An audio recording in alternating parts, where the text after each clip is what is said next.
Hey, everybody. Thank you so much for being here. We are with my friend Robyne with Robyne's Nest. She is someone who's near and dear to my heart because she's been my friend and I saw her start this nonprofit. I am amazingly inspired by her and I get to see her on a regular basis because she's a neighbor right down the street. So Robyne, welcome. Thank you for being here. Thank you so much. Thanks for having me and on your podcast and making time on this Friday to have me come in and just share about Robyne's Nest and all that we do for our community and that we love to do for our community. So I appreciate it. I'm so incredibly excited to get all of this down because I think what you do is incredible and how you got it going and the whole story is really important. I know it's made a big difference in our community. Before we forget, start out by telling me your website and your Instagram. So our website is www.robynesnest.org, which is ROBYNESNEST.org. And then our Instagram is Robynes, ROBYNES_NEST.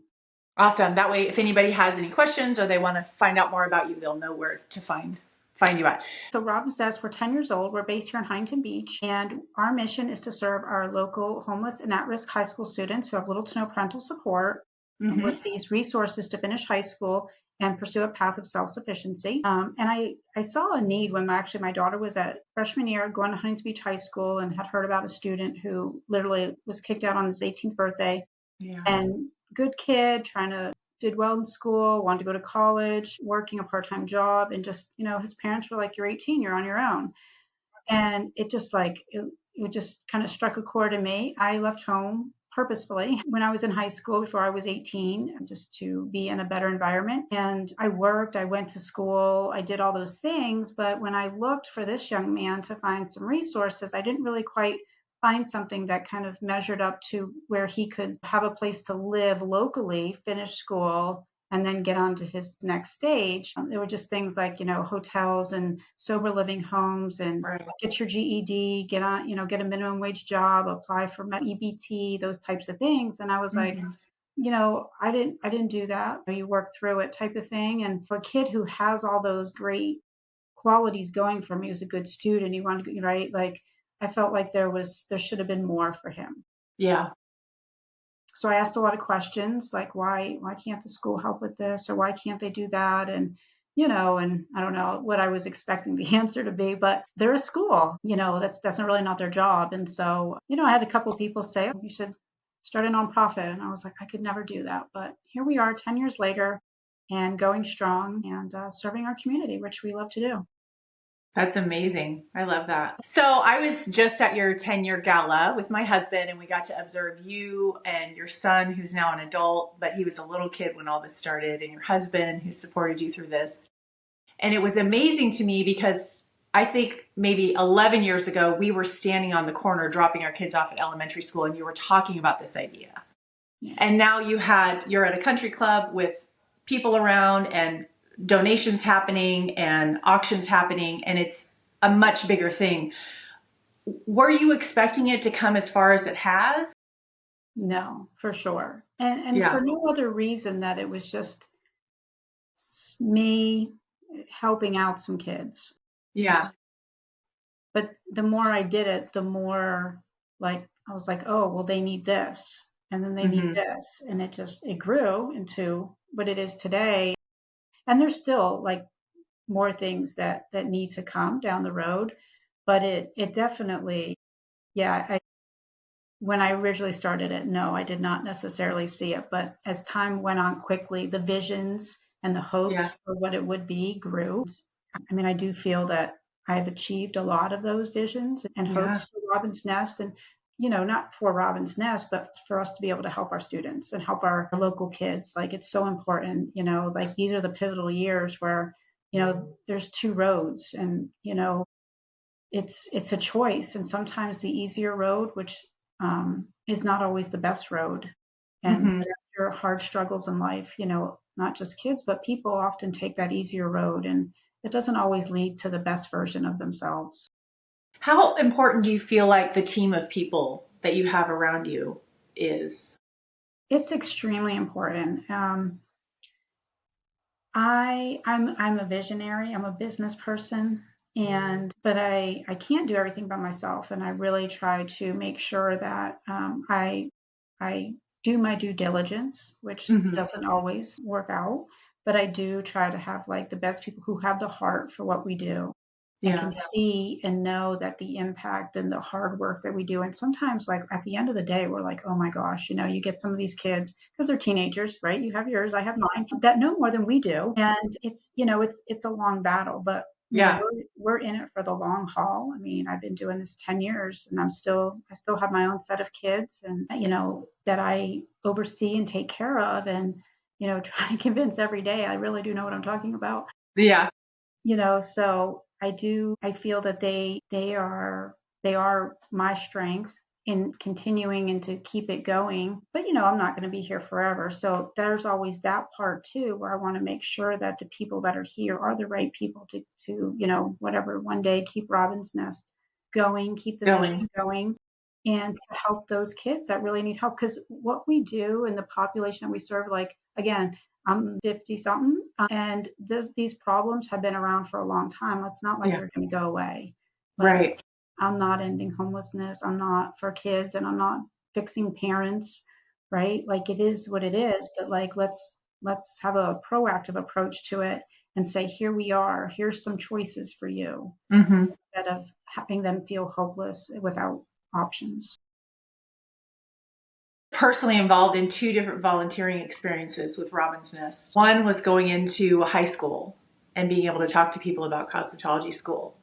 And then the other one was going, I think you called it a fireside chat, and having, 4 or 5 kids around and then just watching those kids and thinking like, man, being 18 is really, really hard. Even if you have a sturdy home base around you, even if you have food and a home and parents who love you and check on you, just coming through puberty and dealing with social media and all of that is so hard anyway, that it just struck me how important it is for people that don't have the kind of support that our kids have had, to have a program like this around.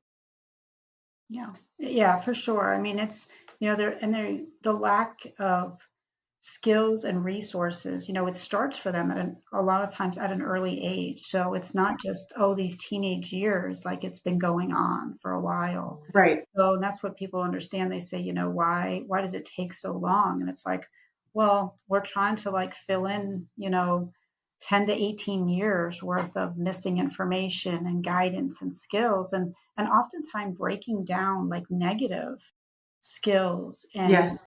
ideas and behaviors, right? To build up, something better that's going to Right. take them through life in a positive, impactful way. So, Yeah. And you're trying to do all that in a short window of time during a time when the attention span of like an 18-year old isn't like, you're not their top priority probably. But no. if you think about like my 8-year old goes to the grocery store and sees us grocery shop and she sees us put it away and she's on a couple of teams. And so she's understanding how interpersonal relationships work. All those benefits over the next 10 years that she's getting, that maybe another kid that was never on a team or never went with their mom and dad to the grocery store or any of those like Right. normal things that we think are normal. Yeah. And so, Yeah. yeah, so they miss out on that. I mean, we do a lot of like, I've done a number of like field trips to the grocery store to teach them like how to shop, like how to read the shelf labels. Like they always put the most expensive stuff at your eye level because the first thing you see, if it's what the product that you need, you're going to grab it no matter what the price is. So Right. just teaching those types of things, like, you know, if they're important things to know, especially if you're on your own and you've got a budget to make, and you've got to eat, you've got to pay your rent, you've got to do all those things. Hmm. They need all those tools. It's not just one class, like it's ongoing because it's a different way of life, Yeah. and just something that's really foreign to them. So it's the everyday, every week, and then eventually we get to every month, and like the Hmm. check-ins and the reminders and the classes, and Hmm. it's a lot. I mean, like you said, again, I go back to it's a lot for our kids. Hmm. And I'm there. My daughter's moved out, but my son's still at home. And did are we good with this? Did we do this? Did those types of things, because it's just it's not something they're used to. And as they're reaching this age, even our own kids of 18, 19, of like, getting into that adult mode. And I know my son, Right. when he turned 18, right after he turned 18, I had to go to the doctor for something. He's like, aren't you going with me? I'm like, no, I don't have to go with you anymore. He's like, well, that's not right. Yeah. So, like, and for them, it's the same thing. All of a sudden, we're asking to go to the doctor with them or something, and so many of our kids like went years and years without any kind of health checkup, teeth, glasses, anything, right? So Yeah. it's foreign to them. I'm like, oh yeah, you go get your teeth cleaned 2 or 3 times a year, and they're like, what? Like it's just like it's not normal for them, and it's like, yes, that's what you need to do to keep yourself healthy.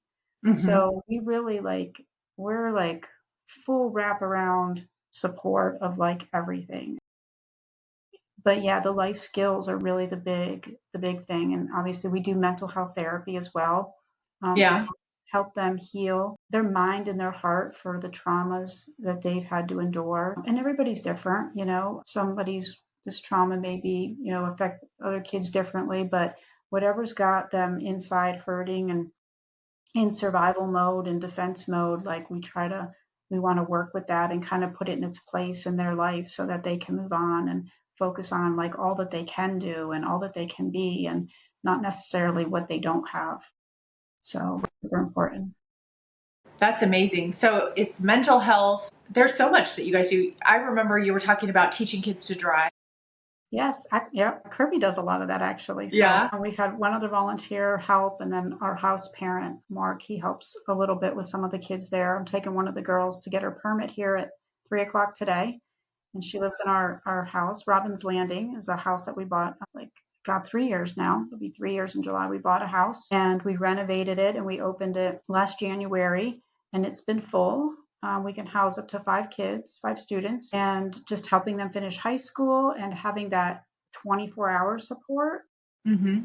to really get them ready, like at the end of, during that high school time, if like you're going to school, work on time management, work on personal hygiene, work on how to, what does it look like living with roommates, like on your own without 24-hour, supervision, is doing your dishes, making your bed, doing your laundry, like all those different things. Again, for a lot of students, it's just they don't, cleaning. Oh my gosh, you got to live in, Yeah. you need to be clean. You need to clean your house, they just don't have those skills. So that has been like probably my biggest dream that has come true for us. And it's working like perfectly. Like it's amazing. Really? It's doing what it's supposed to do. I found amazing house parents, and they're just knocking it out of the park and helping the kids, and they have the patience of saints, and we're all here. Whatever you need, we're here to support you, because they really are. They're amazing, and we're just so thankful for them. We help them learn to drive, get their licenses, anything else they need, like birth certificates, social security cards, just all those things, helping them get a job, and just all those things that that parents are supposed to do. Yeah. So I really, it's very touching because just us listing this off, and I'm sure we're probably touching on 10% of the stuff. But when you think about what a hassle it is trying to figure out how to get a passport and all the steps it takes, trying to get a dental appointment, where is your insurance really covered, whatever. There's so much that goes into adulting. yeah, I mean, even me, like I still am like, oh my gosh, make a list. I got to call my endocrinologist. I've got to do this. I've got to do that. I have to actually write it down so I don't forget. It's such a process just to take care of yourself. And these people are going to grow up and have kids someday too. So they've got to be able to do it for their kids so that that cycle can be broken.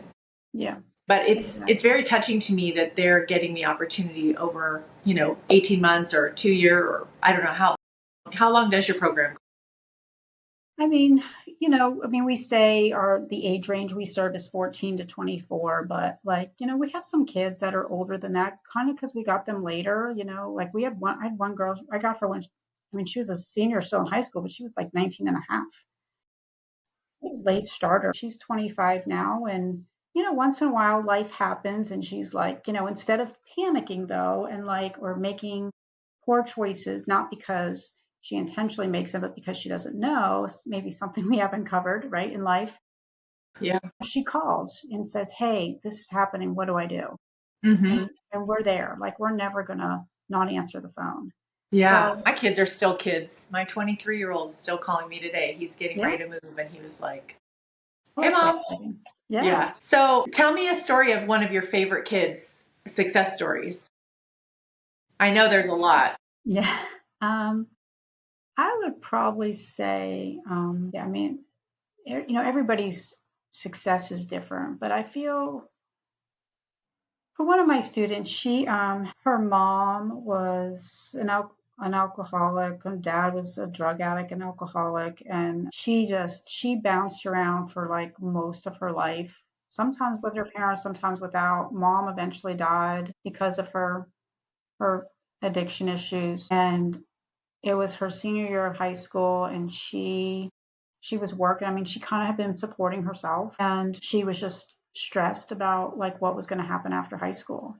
And so Yeah. she went to the school counselor and was talking to them, and they told her about Robin's Nest. And so they called me. I came in and talked to her about like, here's our program. This is what we offer.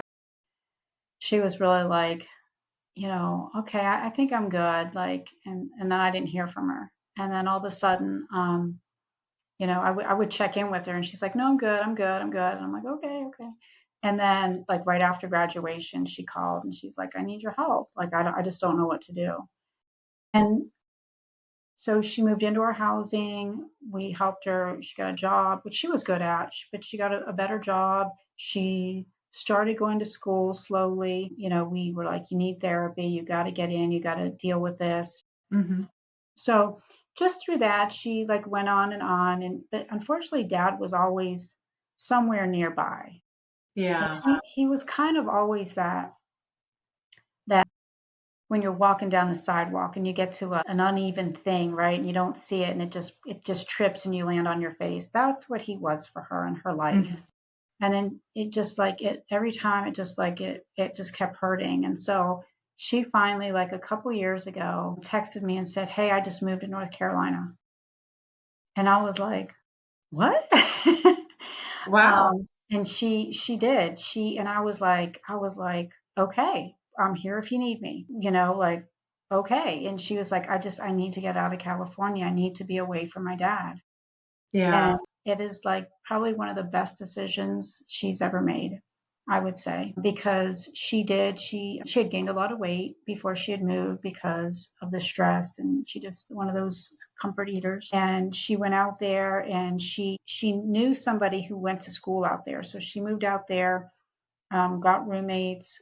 She started school out there and got a job nannying, was paying doing her own thing, and she just graduated with her bachelor's from ASU in January, and she got accepted into um, a college in Kentucky. I'm going to forget the name of it right now to go after her master's in social work.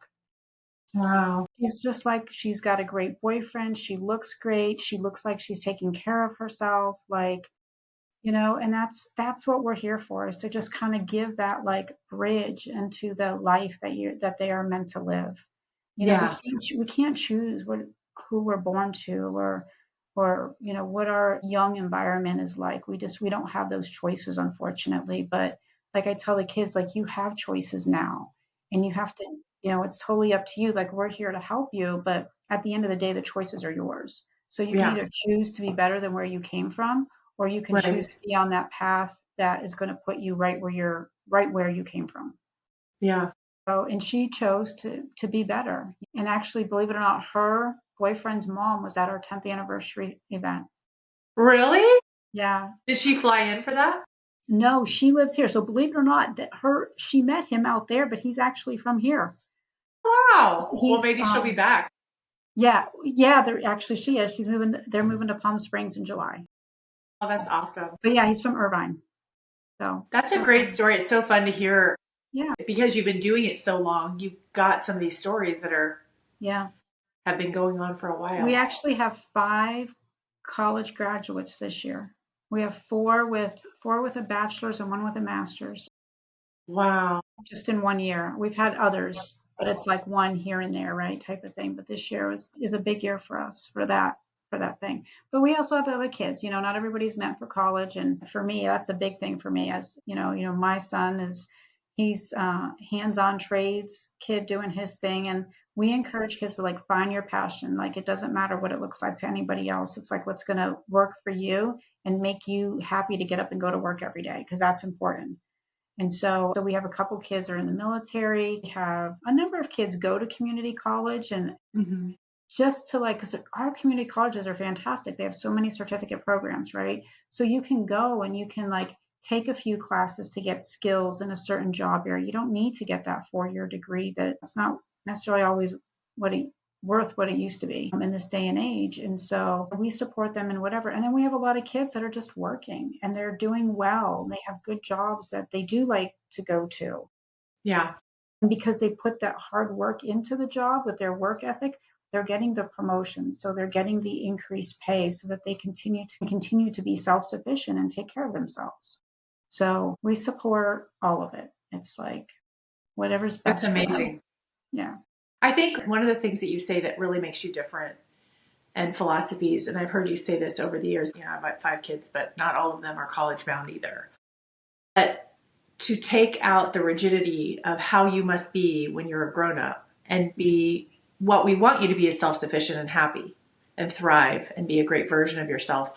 But how you actually get there is really up to you. I think that that is probably one of the biggest pieces to your success and your consistency. But to be able to be open to other ideas besides one specific way, because that's not what they even grew up with Mm-mm. and what was modeled to them. And so to be able to have you model that there's a lot of different ways to be happy and self-sufficient.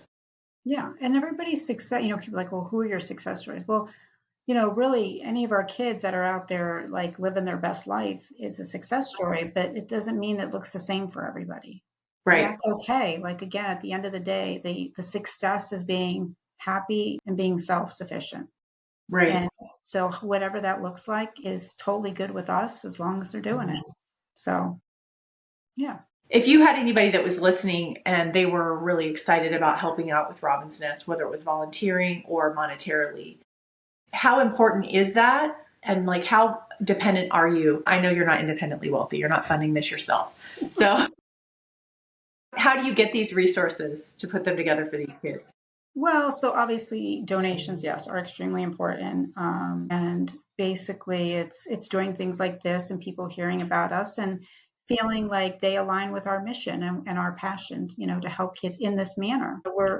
We're somewhat different than other nonprofits. We don't allow our kids to get on EBT or housing vouchers. We do allow Medi-Cal, but we teach them how to be self-sufficient and we're their support. And that way it's in a more controlled environment, not just this endless, kind of handout type of thing. I mean, those programs are great, but they're meant for, people in maybe dire situations. And as a young person who's able to work and, be able to do these things, they just need the tools. Mm-hmm. To me, when we started this, I was like, that's not the road we're going to go down. I didn't go down that road. Right. I worked hard. Sometimes I worked 2 jobs at a time, sometimes 3, like Mm-hmm. to do what I needed to do. And so we encourage them, you can do it. You can work at least 40 hours a week, if not more. You won't die. And um, to be self-sufficient. And so we depend on donations. So people that align with what we do is really important. And then so does the volunteer. I mean, we're mostly volunteer run. So there's 7 of us now that are paid staff, Mm-hmm. but that includes our house parents. And then we have 3 people on our student care team. And we have an office manager and myself, and I do Mm-hmm. student care as well as run the organization and write grants and everything else. So volunteers are important too. So like it's just a balance of it. And volunteers though they can be tricky sometimes, as you remember from our PTA years. Like when life happens, like that's first. And so you always have to have that kind of backup plan or backup person and that type of thing. So we love our volunteers; they're super important to us. And my team is great here in the office. We love them and all that they do for our kids, and they've been amazing. Everything's important, and we take everything we get and we make it work. And that's my Yeah. my philosophy is, everybody's like, well, it's only $25. I'm like, but it's $25. It's somewhere along the line we're going to need that money. It'll buy food, it'll buy hygiene products, it'll buy, something like, Yeah. and it's just needed. Right. And I mean, you've taken something that was just a vision, like you were gathering clothes at your house, and now you have offices, a thrift store, Robbins Landing, you have the house. So this has grown into something that, I mean, you really, when you said before, I feel like I've hit a lot of the visions I've had for myself. Do you have any other visions going forward that you'd like to accomplish? Little things. I mean, I definitely would love to. We serve the Huntington Beach High School District, which includes Westminster, Fountain Valley, but we also serve Newport Mesa School District. So I would love to, get some housing in that area because it's hard for us when we do have, especially a homeless student, to be trekking them back and forth from our housing in Huntington. So that's a goal down the road. And just to continue to just serve and just take care of our students. We're really unique in that there are other nonprofits, but they don't work like we do. And they don't serve the same kind of, I feel like, level of self-sufficiency that we do. So we're just doing our thing, doing our part. Everybody has their niche and this is ours. So when COVID struck, did you see that particularly affect any of your students because there was no school? Yeah, I think it was very challenging for them. The isolation was not good. A couple saving graces we had our therapist that's on staff for us does our one-on-one therapy. She immediately got certified, got over to telehealth, and so we missed a week or two, but she quickly got on it, and we were back up and running with that. Just sometimes was hard because they weren't always in the best environment for it, but we worked the best that we could. And I think that was super helpful. And we made it through. I mean, just a lot of fear, things like that. And it just, was, it was just hard to navigate. And especially when social media and things like that, where, anybody can put anything out there, whether it's true or not. So it was a lot of managing fears and anxiety. And so we did the best we could. And we came out and, some kids have fared better than others. And it's just been a little bit longer road for them. But, we still are working with them. And then from like an actual Robin's Nest perspective, it for us was like really great because again, some visions that I had were kind of fulfilled. Back when my daughter, again, was in middle school, like I saw a need there. And so then when I started Robin's Nest, I was always like, gosh, it would be so great to actually be able to even get back further and help students like with mental health, with like life skills and coping skills. So it's not so hard by the time they get to high school. And actually, Right. COVID gave us a great opportunity. Middle school in that age is such a challenge. And then you add, a year of lockdown and all kinds of other stuff to it. And so the schools were really like, they were open to like, hey, what can you do to help us? And so we immediately got together and a couple support people and we came up with, well, let's just take our life skills classes out to the schools. And so we did that. We had a coping skills for stress class that was here, but we took it out. We not made it less than, but made it more aligned with middle school Mm-hmm.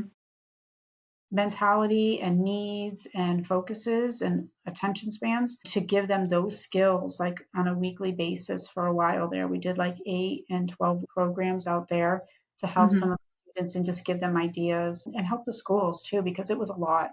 I remember when we came back and like first opened up, it was a lot for our schools.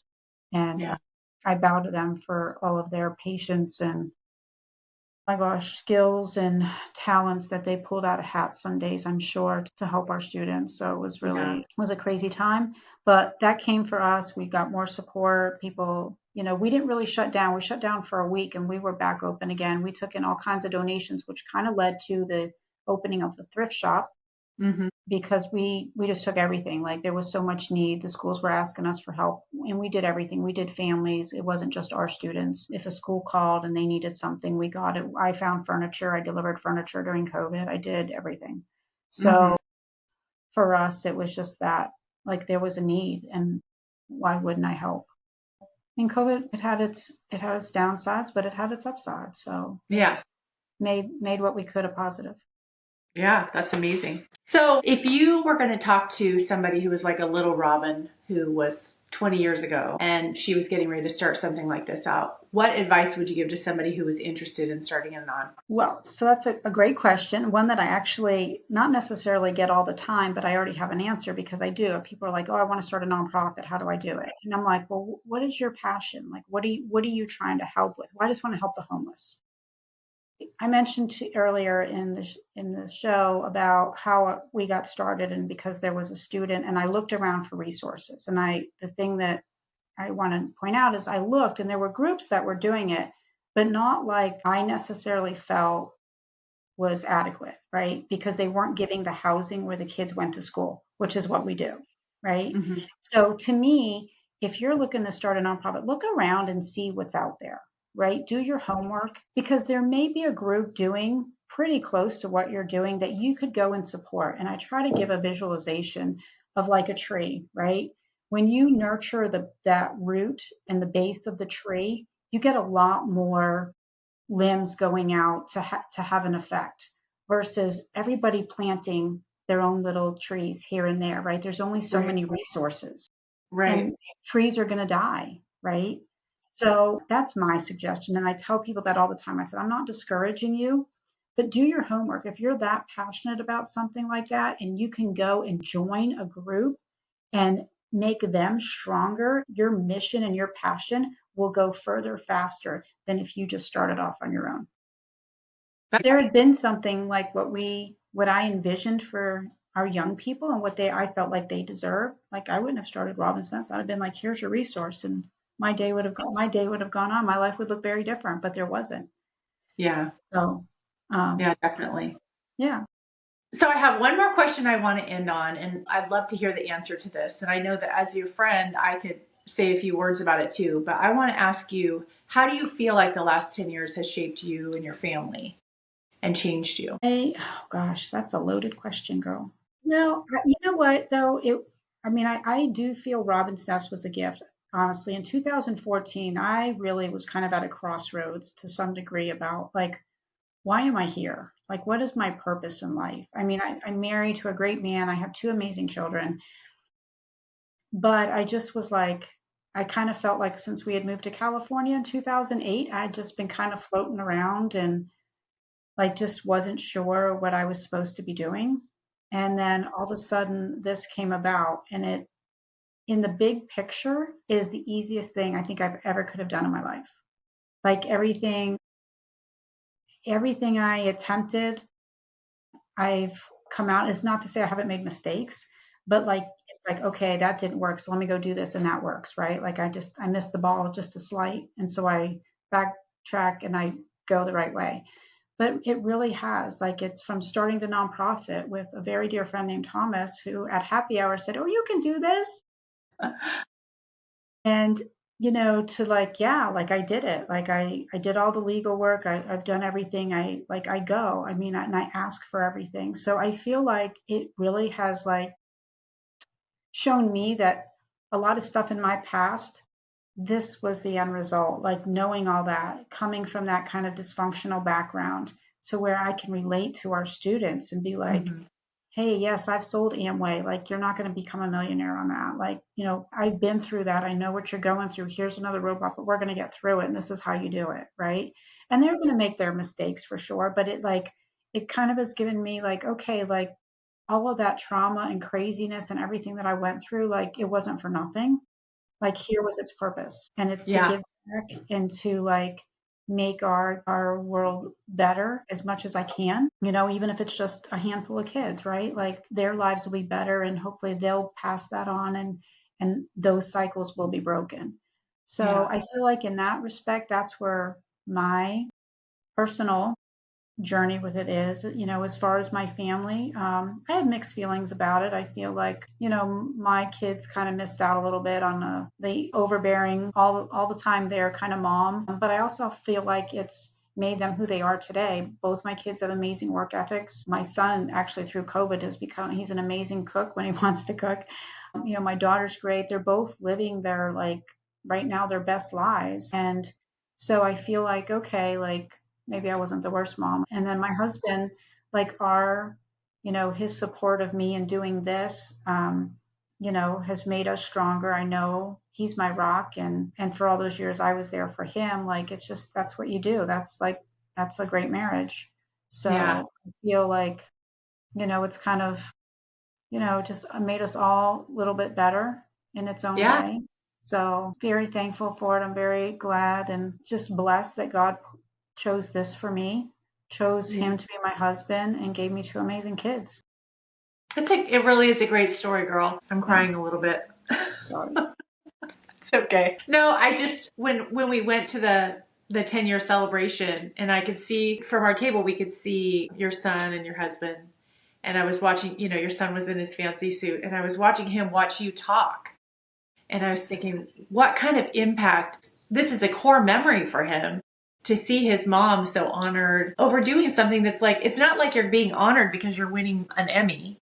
You're Yeah. not it's because you've been in the trenches, in the smelly parts, in the ugly parts, in the screaming parts, in the middle of the night parts, in the parts where other parents didn't really show up, just like ultimate mom style. Like, Yeah. you did it, or you're doing it. So it's a really great story. Well, So glad we got it's this funny down. because I used to want, well, at one point I wanted a lot of kids, and it just like, that's just not where my life was going. But and I know why now. And like, so, and that's one thing too. I feel like my patience has definitely been improved, and just yeah, very sharpened with that. But like, and I have all these kids, and there's a few of them that, will probably be part of my life forever. Yeah. And and I'm so grateful for it. I really am. Very cool. Well, thank you so much for being here. Tell me one more time your Instagram and then also your website in case anyone wants to go and donate, $1 million. Thank God, it'd be so amazing.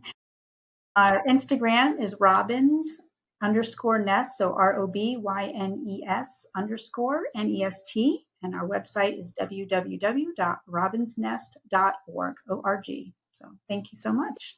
Thank you so much. I love talking to you, girl. Thank you. Thanks so much for having me. I appreciate you today.